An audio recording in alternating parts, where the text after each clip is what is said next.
Buenas tardes. En la lección anterior, la primera lección de este cursillo, la terminamos afirmando que por su etimología, el término inteligencia tiene dos acepciones. Intus legere, del latín. Sintagma latino intus legere, que significa conocer y comprender lo conocido. Es una acepción etimológica de la palabra inteligencia, del latín intus legere. O según otros lingüistas, de otro sintagma latino, que es inter eligere. La inteligencia nos dota de la capacidad de elegir un objetivo y dirigir y controlar inteligentemente nuestro comportamiento para el logro de ese objetivo elegido. Según la acepción etimológica intus legere, la inteligencia, como digo, es llegar a la comprensión de las cosas, a su conocimiento más profundo, a su verdad. Ya esto lo dijimos en la lección primera. Esa es la finalidad de la inteligencia: conocer, descubrir la verdad de lo que se percibe con los sentidos y que luego se elabora con la mente. Pero esa finalidad primera de conocer es intencional. Es decir, se orienta a otra finalidad. Tiene una intención. Conozco para. Y no es otra esa finalidad que la de dirigir la conducta. Conozco para dirigir la conducta. Para ser capaz de dirigir la conducta. ¿Hacia dónde? Y aquí entra la tercera finalidad. Dirigimos y controlamos la conducta con una última finalidad, que es exactamente la que corresponde a la segunda sección etimológica de la palabra inteligencia. Inteligencia proviene la palabra del latín inter eligere, es decir, elegir entre posibilidades. Elegir una acción, calcular, medir, esperar, renunciar, actuar, además de prever y anticipar las consecuencias del comportamiento, de mi comportamiento en las elecciones. Y es la consecuencia de haber elegido lo elegido. Es lo que se llama el vértigo de las posibilidades. La inteligencia te da una capacidad de elegir, es decir, de ser libre.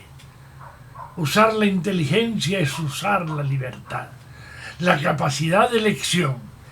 De ahí el famoso libro El miedo a la libertad, que publicó y escribió Erich Fromm y que fue de enorme impacto en el siglo pasado. El miedo a la libertad, el miedo a actuar, a dirigir mal mi conducta, mi comportamiento, el miedo a equivocarme, el miedo a fracasar en mis intentos. En definitiva, la inteligencia es la facultad. Primero, la facultad de ser libres. Libres para elegir, libres para decidir el comportamiento que me lleva a la elección y libres incluso para crear, transformar y hacer algo nuevo con lo elegido. Esa es la primera facultad de la inteligencia. Segundo, la inteligencia nos hace ser responsables de nuestra conducta, de nuestros compromisos, de nuestras creaciones, de nuestras elecciones. Es, por lo tanto, una facultad de realización personal en libertad y en responsabilidad. No es solamente, como en los animales, la supervivencia.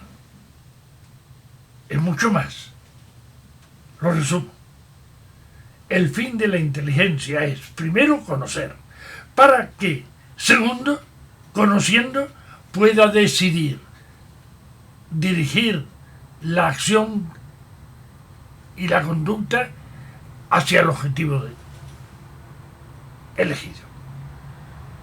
Es, tercero, dirigir la conducta haciendo elecciones para sobrevivir y para vivir disfrutándolo, para vivir siendo libre, para vivir realizándome. Dice Ortega y Gasset que la vida se nos dio gratuitamente, se nos dio gratis, pero que no estaba hecha, no se nos dio hecha. Para hacerla, los seres humanos necesitamos de la inteligencia que nos da la libertad de decidir, y así cada persona, cada uno y cada una, hacemos nuestra vida y la hacemos a nuestra manera peculiar, singular y única.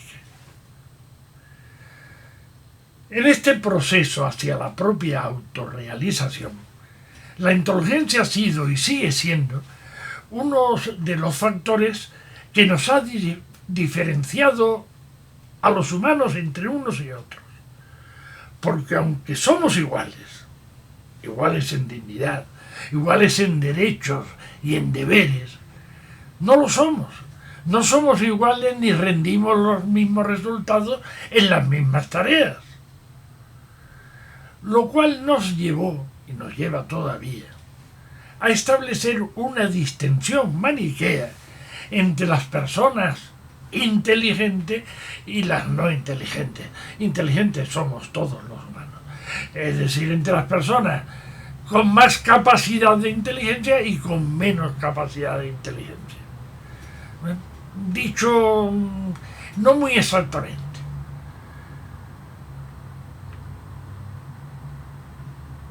Las personas que consideramos más inteligentes son las que tradicionalmente han servido para los estudios, para los puestos de mandos en las empresas, para los cargos públicos y políticos, para asumir responsabilidades más importantes.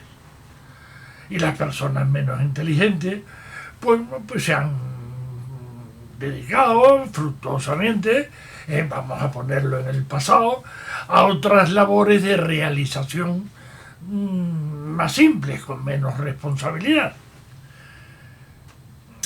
Pero esta apreciación tan superficial nos ha dado lugar a muchísimas confusiones y a muchísimas sorpresas. Por ejemplo, cuando una de esas personas que habíamos considerado que eran menos inteligentes o no inteligentes, pues realizan logros sociales y alcanzan niveles laborales en el trabajo, en la vida social, como digo, o en las finanzas o en el arte, pues llegan a resultados por encima de los que habíamos considerado que eran inteligentes. Entonces surgió una interrogante, una preocupación. ¿Cómo se mide esa capacidad de inteligencia? Bueno, pues para solucionar esto, al principio del siglo antepasado, el siglo XVIII, un psicólogo y pedagogo francés llamado Alfred Binet era muy aficionado al ajedrez. Pues junto con otro colega llamado Simón, idearon y elaboraron el primer test para medir técnicamente la inteligencia, que es el llamado el test Binet-Simon, por los dos autores. Era un test de medir la inteligencia a base de razonamiento. La inteligencia es inmedible porque es espiritual, porque es inmaterial. Pertenece a la mente inmaterial. Pero entonces se proponían unos problemas racionales a base de razonamiento a los cuales había que dar unos resultados. No medíamos tanto la inteligencia en sí, sino los resultados inteligentes de lo que era capaz cada persona según su momento evolutivo. Propusieron una serie de problemas numéricos, lingüísticos, de situaciones de razonamiento, a los que había que aplicar los conocimientos y la razón para decidir la respuesta. Conocer y decidir. Quienes solucionaban más respuestas y más rápidamente dentro de un tiempo limitado que se les concedía para la realización del test, los que dentro de ese tiempo limitado daban más respuestas buenas, se calificaban como más inteligentes. Y crearon un concepto, el concepto con la sigla EM, el concepto de edad mental, en comparación más o menos con la edad cronológica de cada persona, de cada individuo. Una persona de 20 años podía dar una edad mental de 15. Ha desarrollado menos su inteligencia, se pensaba, porque está actuando con la capacidad de inteligencia que suelen dar estadísticamente las personas de 15 años. O a lo mejor una persona de 17 años daba una edad mental de 40, pues porque había desarrollado su inteligencia al nivel de la que evolutivamente son capaces de lograr los resultados de una persona de 40, una persona mayor. La capacidad de razonamiento abstracto en relación a la edad evolutiva de la persona es lo que se conoce como inteligencia racional. La inteligencia racional. Lo completaremos en la lección siguiente y veremos las insuficiencias de esta apreciación técnica. Gracias.